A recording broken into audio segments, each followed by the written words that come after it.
Would say, no, kung whoever is running BBM's campaign strategy, to rethink, no, talagang number one, yung pagiging antagonistic ng kanilang campaign narrative, Yes. no, or campaign speeches, no, Mm. at hindi naman bagay sa kanya.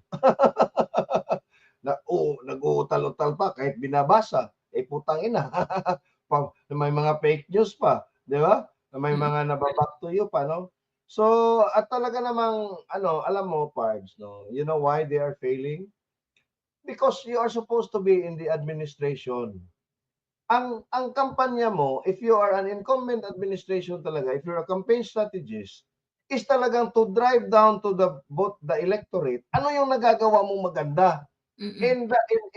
in the term that you are in. Halimbawa ito, midterm, 3 years. Ito yung Mm. magandang nagawa natin. Ito, napababa namin yung bigas, presyo ng bigas, presyo ng kuryente, itong infrastructure, ganyan. Wala eh. Walang So, accomplishments.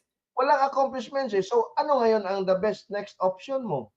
Is to negative campaign against your opponents. Kaya Mm. yun ang ginagawa nila. And the problem is, when you do negative campaigning kasi, make sure na yung pinaglalaban mong kampo has outdone yung opponent mo. Oo. Because any negative campaigning can only work if you are standing on a higher ground Correct. compared to your adversary. Otherwise, talagang, anong tawag dito, you will shoot yourself in the foot by Correct. doing. And we precisely saw it in all the reactions doon sa kaniyang mga campaign speeches. Now, itong sinasabi natin na organic, itong sinasabi natin na grassroots initiative, this is actually PRRD 2016 all over again. Yes.